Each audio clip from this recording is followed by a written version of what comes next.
on peut rester là comme des gamins toute la journée, hein. Ouah, putain. Faut vraiment que tu vois ça. Le bassin des requins.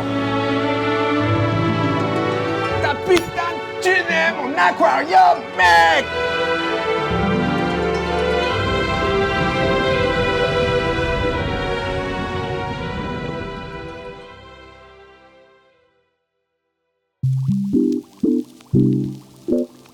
Salut mon grillon. Si je te disais que tu pouvais avoir un aquarium d'eau de mer chez toi, qu'est-ce que tu me dirais? C'est trop compliqué, ça coûte trop cher, faut être un scientifique? Eh ben pas du tout, et je vais te le prouver aujourd'hui. Et pour ça, on a posé nos questions à l'un des aquariums les plus prestigieux de France, l'Aquarium de Paris, qui nous a ouvert ses portes, même les plus secrètes.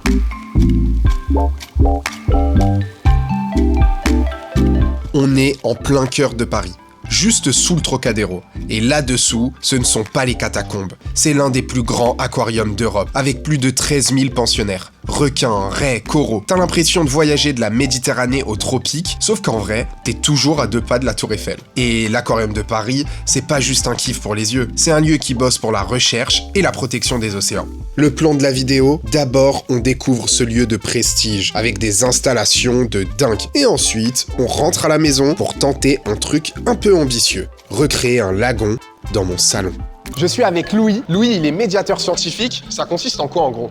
Un médiateur scientifique, c'est quelqu'un qui va vulgariser une information scientifique, du coup, au plus grand nombre. Donc ici, à l'Aquarium de Paris, ça va être sensibilisé à tous les publics par rapport non seulement aux problématiques environnementales, mais aussi aux espèces animales que tu peux retrouver dans la mer. Donc tu es en première ligne d'information pour les plus petits et les plus grands, Exactement. pour les sensibiliser justement sur le bien-être animal par exemple. Exactement, tu l'as très bien dit, on va vraiment être la première ligne qui va du coup parler avec les gens sur le parcours et durant des conférences, notamment le week-end. Ah Louis, tu fais un sacré boulot en première ligne pour transmettre les beaux messages. Et en plus, t'es trop sympa. Comme les petits Louis. Tu te souviens de ce petit fromage avec capsule? Il y en avait à la cantine. Là, je mets les 2 pieds dans le bocal. Bien-être animal et captivité. Est-ce que ça peut vraiment aller ensemble? Parce qu'entre nous, un poisson rouge dans un verre à moutarde, c'est pas le top. Mais un aquarium XXL avec coraux, courant et tout le tralala, est-ce que c'est pas une autre histoire? Est-ce que c'est difficile pour toi de concilier bien-être animal et captivité? Alors non, c'est pas compliqué, mais après, ça va demander quand même certaines connaissances. On peut pas avoir n'importe quel animal dans n'importe quel milieu, ni dans n'importe quel bassin. À titre d'exemple, le grand bassin qu'on va avoir ici, on a des espèces comme de grande taille, notamment beaucoup de grands requins aussi. Il faut avoir un volume d'eau qui est conséquent et on peut pas avoir n'importe quelle espèce de requin. Ici, dans ce bassin, on a 3 millions de litres d'eau. 3 millions? Ouais, donc c'est incroyable. Les 3/4 en fait de toute l'eau de l'aquarium dans un bassin qui fait 10 mètres de profondeur, 15 mètres de large et 30 mètres de long, depuis cette vitre-là jusqu'à l'opposé. Mais de toute façon, je pense qu'on le voit d'ici, c'est absolument gigantesque. Je vois qu'il y a des bancs de sardines au loin, et du coup, il n'y a pas du tout de prédation entre les requins et les sardines. Non, effectivement, c'est une question qu'on nous pose très régulièrement. Il faut savoir déjà que dans la nature, les requins et les poissons vont pas tout le temps se manger. Des fois, ils vont rester volontairement les uns à côté des autres. Ici, dans le bassin, les sardines sont petites, elles sont rapides, elles vivent en banc. Ce qui veut dire que déjà, ça demande beaucoup d'efforts pour un prédateur pour très peu de nourriture. Et évidemment, en plus de ça, nos animaux sont très bien nourris. Un requin, c'est un animal qui a très peu besoin de manger, par rapport à un être humain, par exemple. Toi, Marcelino, par rapport à ton poids, par exemple, tu manges plus qu'un requin chaque semaine. Certainement. Mais attends, le fait d'être coincé dans un aquarium, ça leur fait pas de mal aux poissons? Parce que bon, moi, déjà coincé dans le métro ligne 13 2 minutes, je deviens zinzin. Alors imagine eux. Le poisson clown, là, s'il avait envie, il pourrait très bien aller partout. Dans tout le bassin, dans les 3 millions de litres d'eau, dans les faits, il va rester dans finalement à peu près 3 mètres cubes, comme ça, dans ce petit récif corallien, comme d'autres poissons, comme tu peux le voir, qui vont se sentir beaucoup plus en sécurité. Tous les poissons n'ont pas besoin forcément de parcourir de grandes distances, donc tout ça encore, une fois, c'est des choses qui sont étudiées en amont pour que tous les animaux cohabitent bien ensemble. Regarde lui, là-haut. Elle, c'est Là. Calypso, du coup, c'est la plus jeune, c'est le plus jeune requin du bassin, c'est ma petite chouchoute aussi. Elle est née il y a à peu près 3 ans. Calypso. Ce qu'il faut savoir, c'est qu'elle est née ici, à l'aquarium. Elle a grandi entre ces murs et aujourd'hui, c'est un peu la star des lieux. Et la facilité avec laquelle il la reconnaît, incroyable. Alors que moi, perso, je vois juste un requin qui me fonce dessus. Est-ce qu'on arrive à les reproduire en captivité, Alors ça va style de dépendre requin? des espèces. Tu vas avoir les petits requins de fond. Là, par exemple, C'est- tu vois une petite masse en fait qui ressemble à des algues. En fait, ça, c'est des œufs de requins. Donc là, par exemple, on a des petits requins chabots qui vont régulièrement venir pondre dans ces rochers qui font partie de ce petit récif dont on parlait, parce qu'ils vont se sentir plus en sécurité pour le faire. Et la femelle, en fait, va accrocher son œuf. Et dans ce cas-là, les œufs, on va les récupérer les remonter dans des petites piscines, façon de parler, et c'est là où ils vont éclore. Pour certains requins, comme les requins pélagiques, comme les requins pointe noire, là c'est un peu plus compliqué, il faut attendre que les femelles soient en gestation, donc il y a eu un accouplement préalable. Et ensuite, dès que le petit requin va sortir du ventre de sa mère, puisque les requins sont cannibales et comme on doit faire un peu attention à ça, on les récupère et on les fait grandir dans une sorte de petite piscine pendant le temps qu'il faut. Ça doit être incroyable d'assister à la naissance d'un bébé requin. Et justement, je te balance quelques images de la naissance de Calypso, que tu peux aller voir sur la chaîne de l'Aquarium de Paris. C'est toujours un événement particulièrement agréable en fait, pour tous les gens qui vont travailler ici, notamment les soigneurs aquariologistes. C'est la reconnaissance. Exactement, c'est un peu le fruit d'un travail aussi de plusieurs années pour que les requins se sentent bien, qu'ils mangent suffisamment, etc. Ça fait vraiment super plaisir de la voir, moi c'est ma petite chouchoute. Incroyable. Dans un choix pédagogique, l'Aquarium de Paris a décidé de reconvertir son grand bassin. À partir de décembre 2025, vous n'y verrez plus de requins pélagiques, puisqu'ils ont été transférés dans d'autres établissements. Mais pas d'inquiétude, dès 2026, de nouvelles espèces incroyables vont prendre leur place. Et bien sûr, on sera là pour vous les faire découvrir. Alors là, suivez-moi, ce qu'on va faire, c'est nourrir les carpe-coilles. C'est absolument incroyable. C'est mes petits chouchous.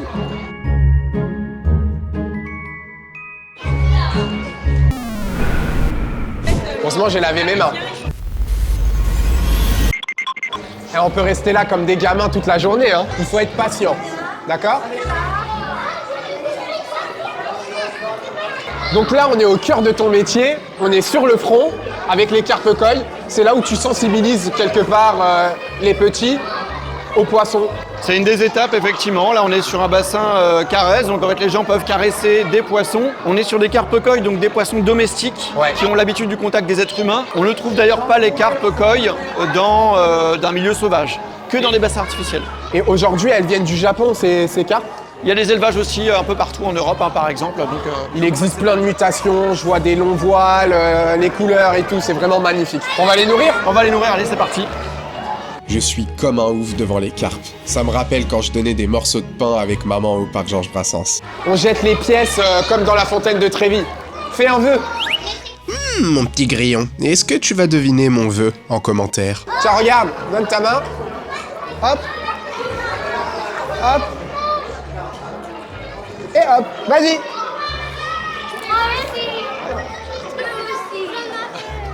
Ah bah super, super. Il n'y en a plus pour moi. On continue la visite avec Charline, la directrice communication. Et franchement, c'est presque un soigneur. Elle connaît l'aquarium comme sa poche. Alors là, on est au début de la visite. Où est-ce qu'on est ?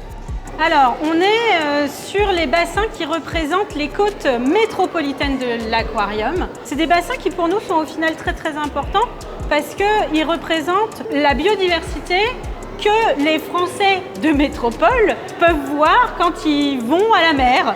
D'accord. Et donc ici, c'est la Méditerranée par exemple. C'est magnifique. C'est magnifique. On n'a pas besoin d'aller très très loin au bout du monde pour voir des couleurs comme ça. Ça, c'est quelque chose que vous pouvez trouver dans les criques méditerranéennes. Ici, notre homard breton. Ah, le homard Alors, bleu. il a une histoire absolument extraordinaire, ce homard. Il vient d'Intermarché. Eh bien non, mais il nous vient d'un restaurateur. C'est incroyable. Est-ce que tu vois quelque chose de particulier sur ce homard? À première vue, non. Il lui manque des antennes. Tu vois pas qu'il a une couleur qui est Ah, il étrange? est cuit. Oh, mais il est cuit, mais oui. Je suis un malade. Ouais, tu vois les linguines lobster, là. Donc en fait, il a une particularité génétique qu'en fait, Mais il est vivant, pourtant, je le vois bien, là. Oui, oui, il est de la couleur orange, alors qu'il est parfaitement en vie. Le restaurateur d'un grand restaurant parisien, un jour, arrive avec ce homard, il nous dit « Je peux pas le tuer, Il veut je vivre. peux pas le cuisiner, il est trop beau ». C'est incroyable. Et donc c'est comme ça qu'il a été sauvé des cuisines. Je suis émerveillé devant tous ces décors. Quel régal, franchement. Tu t'imagines aller bosser dans un lieu pareil? Et les poissons, tu crois qu'ils sont aussi heureux que les visiteurs? Ou juste ils se disent « Ah ouais, encore des gens qui collent leur front contre la vitre ». Notre travail ici à l'aquarium, c'est de mettre tout en œuvre pour que l'environnement de nos animaux soit au plus proche de ce qu'ils ont dans la nature et répondent au mieux à leurs besoins. En l'occurrence, nous, on a la chance à l'aquarium de Paris d'avoir cet immense bassin. Donc en fait, les très gros animaux, on a plein de très gros animaux qui nous viennent d'autres aquariums qui n'avaient plus la place de retenir ces animaux. Et pour tout ce qui est de reproduction en interne, ça arrive. arrivent, hein, on a la chance d'avoir des naissances, c'est parce que justement ils se sentent bien. Pour le coup, c'est pas du tout notre prérogative. On ne veut pas devenir une station d'élevage. Je comprends. Vous n'êtes pas là pour ça. Exactement. Et aussi tout simplement parce qu'ils préféreraient qu'il y ait des reproductions en milieu naturel et qu'on n'ait pas besoin justement d'avoir à reproduire ce type d'environnement. Tiens, viens voir. Faut vraiment que tu vois ça. Là, on est au backstage. On est vraiment au-dessus de l'aquarium B0, a.k.a. le bassin des requins. C'est ici qu'on va nourrir les requins, qu'on va tester l'eau aussi. Il y a plus de 38 requins, 4000 sardines et 3 millions de litres d'eau. Et tout ça, il faut le saler, il faut le filtrer. C'est vraiment une prouesse technologique. Merci beaucoup à l'Aquarium de Paris qui nous ouvre ses portes. Chaque année, plus de 700 000 personnes découvrent l'Aquarium de Paris. Un lieu de recherche, d'éducation et qui abrite la deuxième plus grande collection de méduses au monde, juste derrière le Japon. Pour faire tourner un tel lieu, il faut gérer des millions de litres d'eau, les refroidir, les chauffer, les filtrer, les saler en circuit fermé, 24 heures sur 24. Les mêmes principes qu'un aquarium à la maison, mais à une échelle hors norme. Un immense merci à toute l'équipe de l'Aquarium de Paris de nous avoir ouvert ces coulisses incroyables. Franchement, j'étais chaud pour sauter avec les requins. Dommage que j'ai oublié mon maillot de bain. Non mais sans déconner, si on peut le faire dans un aquarium de 3 millions de litres d'eau, je peux le faire chez moi. Mais qu'est-ce que vous faites là les grillons? Hein? On se cache dans les camions? Maintenant que vous êtes là, vous allez m'aider. Hein. Allez, chacun son bidon. C'est parti. Ça? Salut! Moi, j'étais pas tout seul, elle m'a bien aidé. Hein.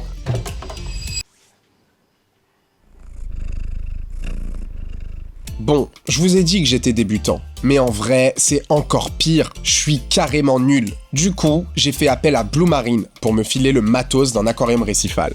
Et là devant toi, le Reef 160. Des angles arrondis, 160 litres, un panorama digne d'un vrai récif. Dedans, t'as tout. Une pompe de brassage, une rampe LED hyper quali, un écumeur qui fait moins de bruit que tes voisins, et une décantation interne.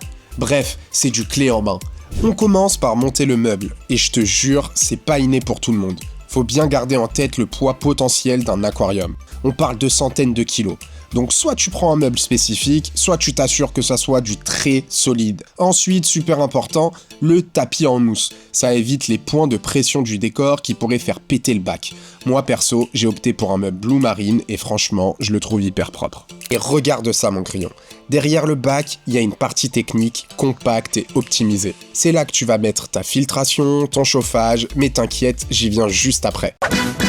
So you wanna be a player, but your wheels ain't. Ok, je t'ai installé en putain de skimmer. Il vaut vraiment le coup pour le coup. T'as une super grande LED aérodynamique. Oh mec, ta putain de tunnel, mon aquarium, mec. Oh mec. Ah, et j'ai fait mon scape. Du coup, j'utilise de l'aquaroche. C'est de la roche inerte, donc ça met un petit peu plus de temps à mettre en route. Mais en vrai, il y a des formes hyper sympas. À toi de voir. Pour remplir le bac, 160 litres quand même le bébé, j'utilise de l'eau osmosée. Une eau filtrée, sans calcaire ni saleté du robinet. Je la prépare direct avec le bon taux de sel synthétique. Après, je balance tout ça dans un gros contenant. Et une pompe envoie l'eau direct dans l'aquarium. Et maintenant, on allume la pompe de brassage. Le but, c'est de laisser la poussière retomber. Il te faut au moins 24 heures pour avoir une eau cristalline. L'avantage de cet aquarium, encore une fois, c'est vraiment sa décantation. Normalement, tu as une partie en dessous avec une énorme pompe de remontée qui va faire un brouhaha pas possible. Ici, c'est calme. Hop, j'ai plus qu'à enlever le local technique et tout est directement intégré. Tu vas avoir l'eau qui va se faire aspirer par ici. Elle va passer directement avec la chaussette de préfiltration. C'est une chaussette, c'est un filet qui vient aspirer tous les gros caca, ce qui va rester de nourriture, etc. Donc ça, vraiment, c'est un indispensable. Ensuite, là, j'ai décidé de mettre une deuxième mousse de filtration pour être sûr qu'on a bien tout aspiré. Ça, faut essayer de les nettoyer au moins toutes les 2-3 semaines. Grand maximum. J'ai ensuite mes deux chauffages, tout simplement pour chauffer mon eau toute l'année, pour rester à 25-26, c'est vraiment l'idéal. Dès qu'on monte au niveau de 27 degrés, c'est pas bon, il faut essayer de refroidir pour être autour de ces températures justement. Quentin, tu vois la loupiote verte là? Eh ben c'est ça la cellule justement qui sert de niveau à ton osmolateur. Dès que tu vas avoir l'évaporation, ça va baisser et hop, ça va rajouter de l'eau tout simplement. Tu sens mes cheveux un peu sauvages dans la jungle? Parce que ça vous veut du bien. Ici, rien d'exceptionnel, simplement les tuyaux qui viennent rajouter les nutriments de la pompe doseuse et la pompe de remontée qui vient directement distribuer l'eau une fois qu'elle a été filtrée, chauffée et choyée.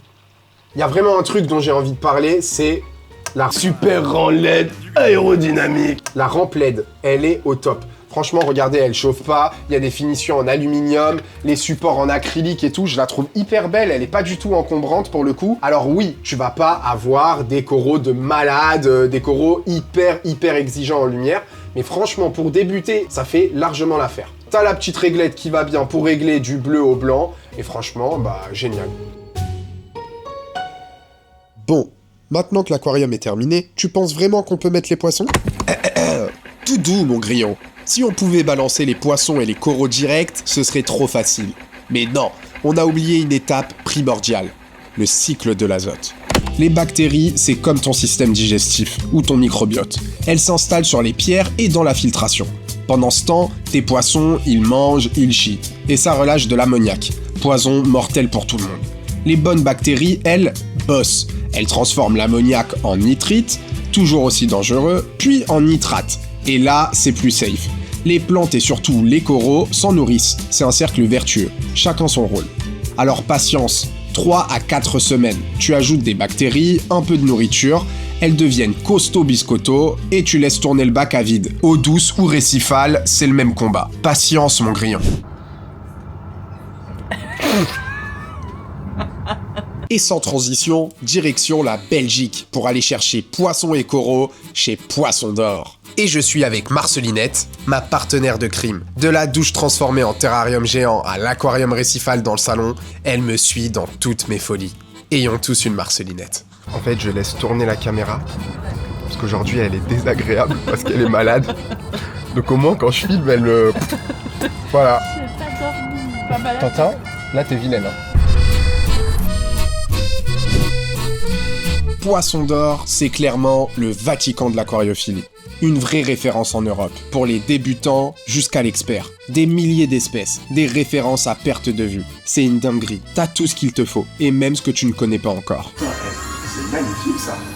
Je ne l'ai pas lâché avec mes questions, la pauvre. La prochaine fois, je lui ramène une boîte d'aspirine. Désolé Wendy. Oh bah, les carpes.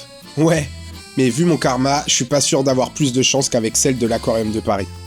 En tout cas, j'en ai appris des choses. J'aurais aimé pouvoir rester plus longtemps, mais vous en faites pas, on passera plus de temps avec eux dans une prochaine vidéo. Et je suis pas reparti les mains vides. Me voilà de retour à la maison, avec le mythique couple de poissons clown Picasso. J'attaque tranquille avec des coraux mous, histoire de démarrer en douceur. Et bien sûr, j'ai ramené quelques bernards l'ermite et des algues qui serviront de planque. Bref, le récif commence à prendre vie. Mais attends, avec le cycle de l'azote, je pensais avoir passé le plus dur. En vrai, j'étais pas au bout de mes peines.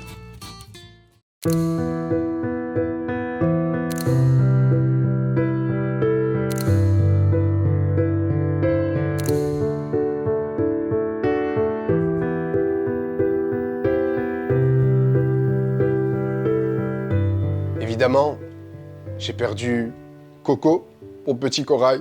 J'ai perdu des coraux. J'ai eu du phosphate à ne plus savoir quoi en faire. J'ai pas su équilibrer les nitrites, le phosphate, le magnésium, le calcium. Je comprenais rien au taux de salinité et à toutes ces choses. Oui, j'ai été incompétent. Oui.